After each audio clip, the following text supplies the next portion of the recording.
Welcome to Patscast. I'm Brad Whitaker. Super Bowl 58 is a wrap. Kansas City Chiefs defeat the San Francisco 49ers in overtime. And what a finish it was. This may go down as arguably the greatest Super Bowl in history, which after the slow start, a very defensive heavy performance, a lot of field goals, it really ended with a lot of fireworks, obviously going into overtime. I certainly think it's up there when it comes to, some of the previous Patriots Super Bowls, the first Rams one, the one against the Panthers, which I think is very underrated, and of course the Malcolm Butler interception and the Brady comeback 28-3. It may top all of those. Really just an incredible victory for the Chiefs, their third Super Bowl championship in 5 seasons, back-to-back champions, the first back-to-back champions since the Patriots did it in 2003 and 2004. So props to the Chiefs for getting it done. Patrick Mahomes is putting himself in good company, and he is now in the conversation, certainly, with Tom Brady, Joe Montana, Peyton Manning, John Elway, and company there. And I think there is an argument here, and I'll make my opinion here at the end, that Mahomes may have potentially toppled Brady. So I just want to compare the two a little bit. Now, starting with Mahomes in the early part of his career. He's still very young. Mahomes is only, 28 years old. So, there were basically 2 eras for Tom Brady. And if we're comparing the 2 eras, Mahomes is probably off to a better start than Brady did. Now, Brady, both quarterbacks took their rookie season off. They sat on the bench, and then were some of the best in the game immediately once they got put in there. Obviously, it was different circumstances with Brady filling in for Bledsoe. However, I think Mahomes, when he finally became starter for the Chiefs, was better than when Brady became starter for the Patriots.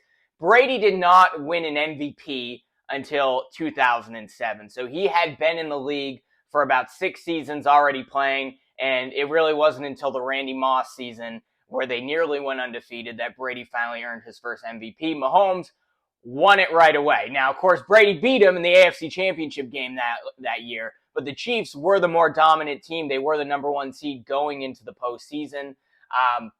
And then we know it took another season and the Chiefs won their first Super Bowl. So Brady got the first one as a starter. It took Mahomes another year. And then Brady had a 9-7 season that wasn't so great. And then they won 2 straight.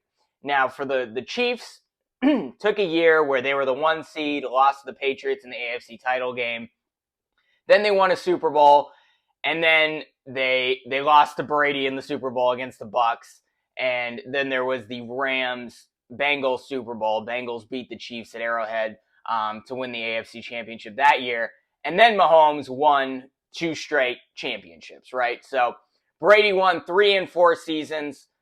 Mahomes won 3 and 5 seasons. So Brady has the advantage there. However, Patrick Mahomes has won 2 MVPs in that time. And again, Brady took him 6 seasons to get to that point.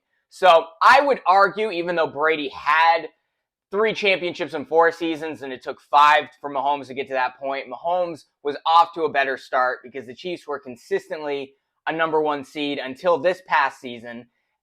And Mahomes has already won 2 MVP awards in that time. Now, the question is, with Brady, is the longevity, right? There was a 10-year gap between championships. Patriots obviously made it to a couple of Super Bowls in that time, in more AFC Championship games than that.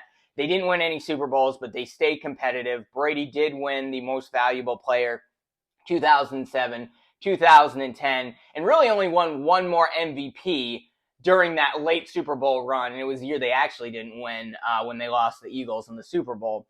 So I think the reason it's going to be very hard for Patrick Mahomes to supposedly catch Brady, at least in terms of championships, is because of that longevity. Mahomes is a kind of a dual threat quarterback. I wouldn't say he's the most mobile, but he certainly runs with the football. They had him running on 4th down last night, which really saved the game for them late in the 4th quarter. Or it might have been overtime, I'm not sure. But Brady, obviously playing 24 seasons in the league, pocket passer, has had some good O-lines in front of him. So is Patrick Mahomes, but he's not the kind of guy that's going to have the same sort of wear and tear that Patrick Mahomes has. So I don't expect Mahomes to have a 24-year career. I think it'll be less than that, probably somewhere between 15 and 20 if I had to guess. Now, is he going to get 7 Super Bowls in that time? Probably not, right? Like that's a bit of a reach, but he is on the path, right? The Chiefs are probably going to be the favorite in the AFC going into last season. And I think what was so impressive about this Super Bowl victory for the Chiefs, and you can argue last year as well, is Patrick did not really have the weapons that he had early in his career when he had Tyreek Hill out there. That is kind of a weak receiving core by NFL standards. You know, they still have Travis Kelce, right? But I think it was analogous to Tom Brady's final Super Bowl season where, look, they won it in 2015 against the Seahawks. They won it in 2017 against the Falcons with the great comeback. Those were pretty stacked Patriots rosters. But then you had 2 years later against the Rams. That Patriots team had no business being in the Super Bowl.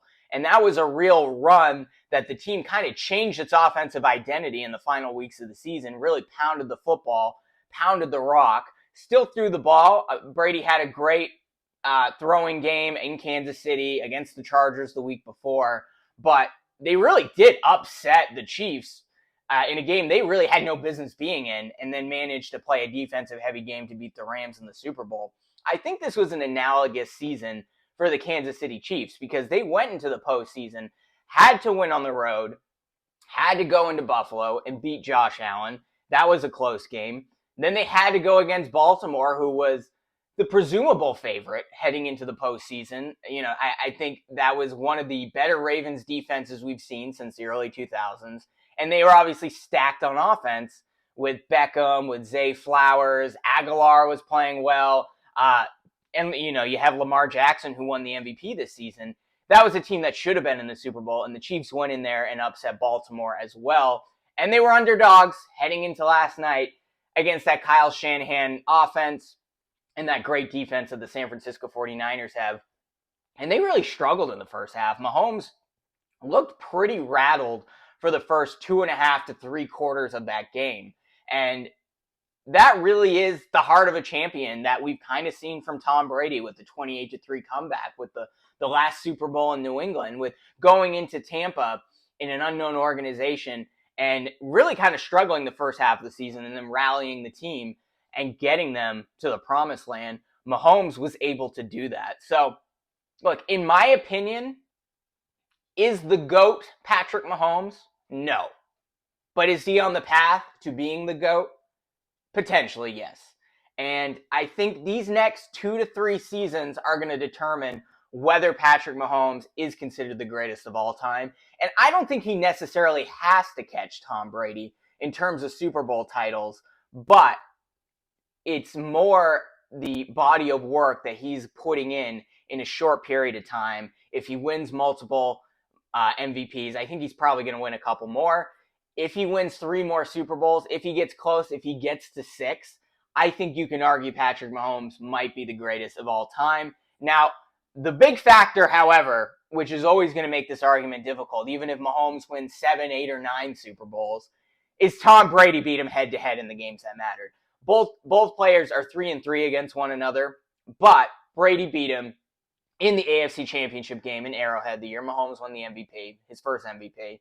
And Brady crushed the Chiefs in the Super Bowl his first season with the Tampa Bay Buccaneers. The COVID year was a little weird. Now, I think the head-to-head thing is kind of a odd comparison.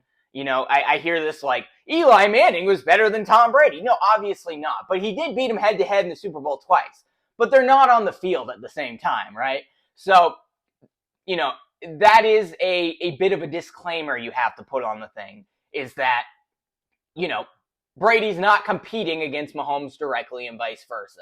But it should be factored in that when those two have gone head-to-head in games that really did matter, Brady had the upper hand. So, look, I think it's going to come down to these next 2 or 3 seasons. If the Chiefs are able to put in a couple more Super Bowl titles and Mahomes can have a longer career around 15-plus seasons and continue to win a few MVPs, I think he needs probably another 3 Super Bowls, right, to even kind of leapfrog Brady. We're going to hear conversations today saying Mahomes is better than Brady. Certainly more dynamic and athletic than Tom Brady, but so is my dog, right? Like that's not that's not how you determine these things. So I'm still going to give Brady the edge in terms of being the GOAT, but Patrick Mahomes is on the path, and I think, look, he needs one more MVP, which I think he'll get at some point from being from tying Brady in terms of the number of MVP awards, and we're going to see what happens going forward with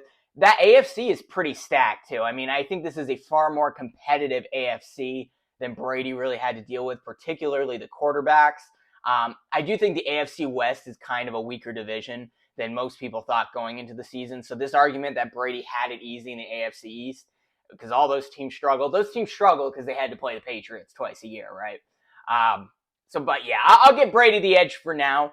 But I think that conversation, maybe Mahomes has leapfrogged Joe Montana. I think he probably has, just because he's done this in 6 seasons since he's become the starter. He's won 3 Super Bowls, 3 in 5 years. And look, he has back-to-backs. And if he has a three-peat and the Chiefs win the Super Bowl again next year, that's something Brady never did. So let me know what you think in the comments below. Obviously, this is a Patriots-Pats cast, but hopefully with some SEO magic, we'll get a few Chiefs fans watching this. So please weigh in. Do you think Mahomes has leapfrogged Tom Brady as the greatest of all time? Or do you think Brady still holds that title? I still give it to Brady, but I think it's getting pretty damn close at this point. And we'll be back later this week to talk more New England Patriots, gearing up for the NFL draft, gearing up for free agency. A lot of interesting questions about the quarterback position going forward. There's a rumor that they want to move on from Mac Jones. Mac Jones posted on his social media that he kind of wants to say, or at least implied it. You got Kirk Cousins as a free agent. You got Joe Flacco. You got Baker. You got Jacoby Brissett. There's all these guys they could potentially bring in. And then you take Marvin Harrison, or you trade back, or you draft the tackle. There's a lot of things the Patriots could do. Or you take Daniels or Drake May. Going to be interesting. We'll certainly get into that conversation a bit more this week. If you're watching on YouTube, be sure to like this video and subscribe to the channel. And subscribe on Apple Podcasts if that's where you listen.